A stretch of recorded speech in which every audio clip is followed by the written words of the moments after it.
আচ্ছা, তুমি এখানে এইভাবে লুকিয়েছিলে কেন?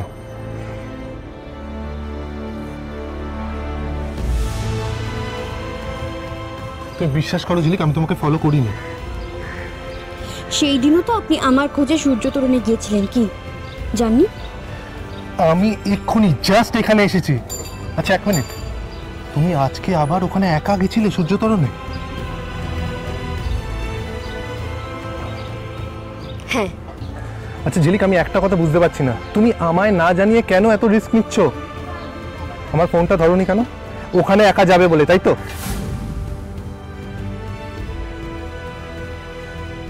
আচ্ছা ঠিক আছে, কি হয়েছে আমায় বলবে প্লিজ? আজ আমি এই জিনিসগুলো পেয়েছি। আর হ্যাঁ, আরেকটা কথা, মানে এইখানে নয়, অন্য কোথাও। সব শুনবো, তোমার বাড়িতেও না, অন্য কোথাও চলো। বাড়ির সামনে এসে এখান থেকে ফিরে যাব কেন? আমি বলছি তাই। না মানে আমার আজকে অফ, চলো না অন্য কোথাও গিয়ে আমরা কথা বলি প্লিজ।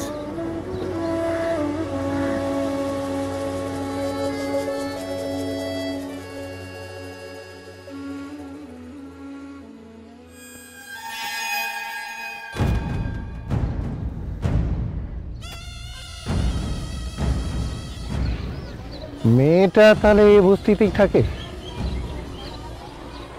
কিন্তু চেহারা দেখে তো মনে হয় না। আর সূর্য তোরণেই ওর দরকারটা কি? এটার নামটা তো শুনলাম ঝিলিক, বাকিটা এই বস্তিতে খোঁজ করলেই পাওয়া যাবে।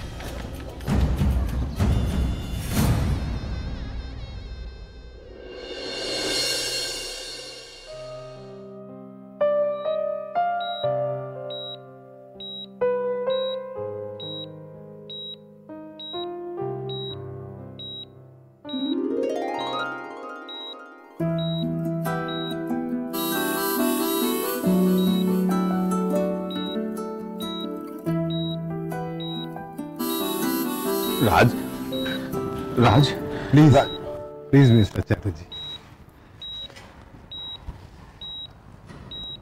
কেমন ফিল করছো এখন? কোনো কষ্ট হচ্ছে? গুড। যাই, আমি ওদের খবরটা দিয়ে আসি। শশী, মোহিনী, রাজের জ্ঞান ফিরে এসেছে। তোকে বলেছিলাম না দাদা, ও ঠিক হয়ে যাবে। ভগবান এতটা নিষ্ঠুর হতে পারেন না। রাজ কথা বলেছে তোমার সঙ্গে? না, কথা বলেনি আমার সঙ্গে, কিন্তু আমার মনে হলো ডেঞ্জার পিরিয়ড কেটে গেছে। ডাক্তার ছিল, doctor thank you so much, আপনি আমার রাজের প্রাণ বাঁচিয়েছেন। কি বলে আপনাকে ধন্যবাদ দেব। মিস্টার চ্যাটার্জি, আমি না, রাজকে বাঁচিয়েছে ওই মেয়েটি।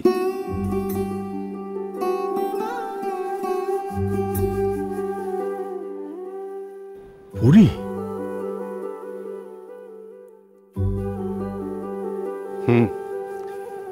এই মেয়েটির উপস্থিত বুদ্ধি আজ রাজের প্রাণ বাঁচিয়েছে। ও ক্ষতস্থান টাইট করে বেঁধে না দিলে বিষটা অনেক ছড়িয়ে যেত।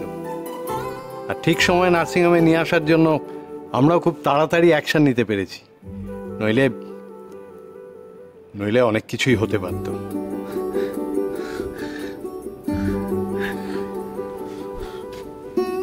পরিমা, কি বলে তোকে ধন্যবাদ জানাই বলতো? সত্যি অনেক ধন্যবাদ তোমায়, অনেক ধন্যবাদ। তোমার জন্যই তো রাজ বেঁচেছে। থ্যাংক ইউ পরি, থ্যাংক ইউ।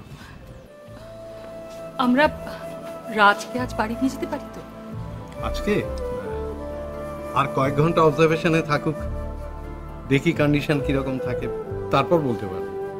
বলছিলাম কি, আমরা একবার রাজকে দেখতে যেতে পারি না? হ্যাঁ অবশ্যই, যান।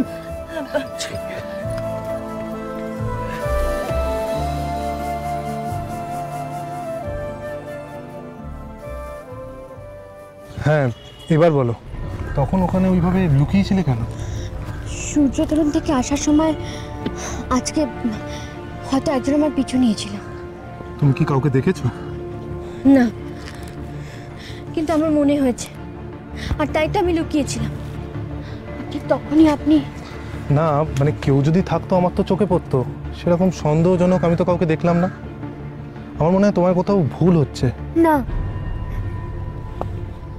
এই যে ডায়েরিটা দেখছেন, এই দেখুন এর পাতাটা ছিঁড়ে গেছে। আমি যখন ওখানে গিয়েছিলাম এই ডায়েরিটা নিয়ে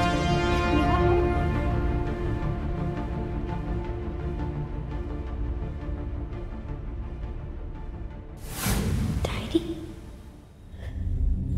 কার ডায়েরি এটা?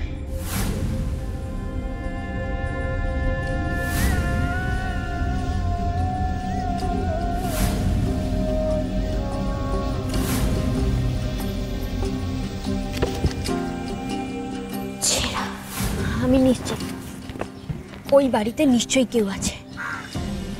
যদি নাই থাকে তাহলে আমার অগোছালো করে রাখা জিনিসগুলো কে গুছিয়েছে? যেই লোহার রডটা দিয়ে আমি তালাটা ভেঙেছিলাম, সেই তালা লোহার রড ওখানে কিচ্ছু ছিল না।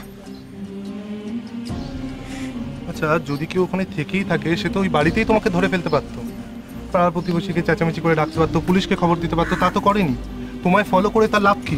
আমি জানি না, কিন্তু আমার বারবার মনে হচ্ছে যে যেই হোক না কেন সে চায় না যে আমি আমার পরিবারের হদিশ পাই। চায় না সে।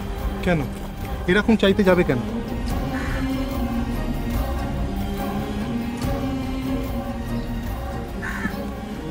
ঝিলিক, আমি তোমায় কিছু বলতে চাই। বসো বসো প্লিজ।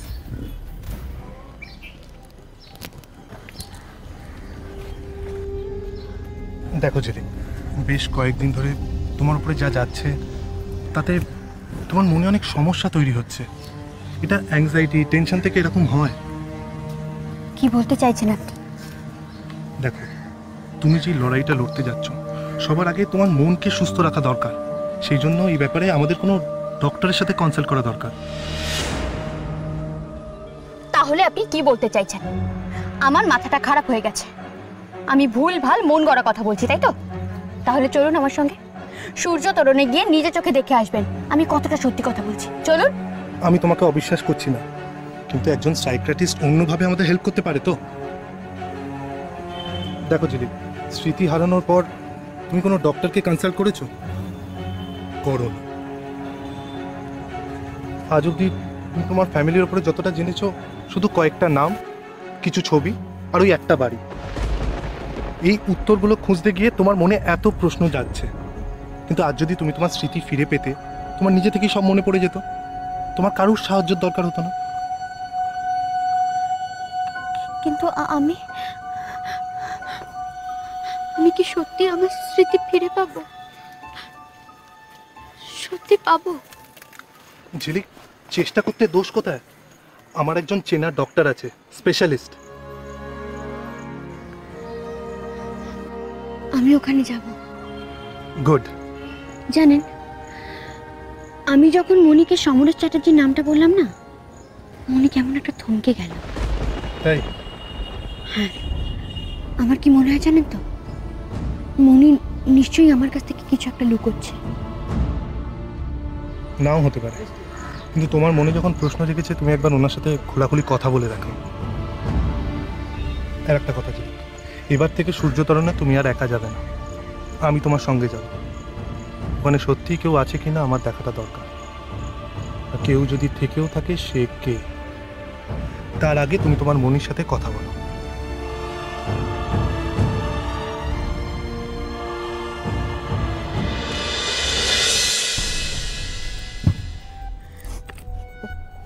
জানো তো মা, ওই সূর্যতরণ ওই বাড়িটা থেকে এই কটা জিনিস আমি পেয়েছি। এই পুতুলটা, এই যে একটা ঘড়ি, আর এই যে এই ডায়েরিটা। জানো, এই ডায়েরির না প্রথম পাতাটা কেউ ছিঁড়ে দিয়েছে জানো। আমার মনে হয় এখানেই ওই অ্যাড্রেসটা লেখা ছিল। আমি আমার পরিবারকে খুঁজে পাই, হয়তো সেটা কেউ চায় না জানো। চায় না মানে? কে চায় না?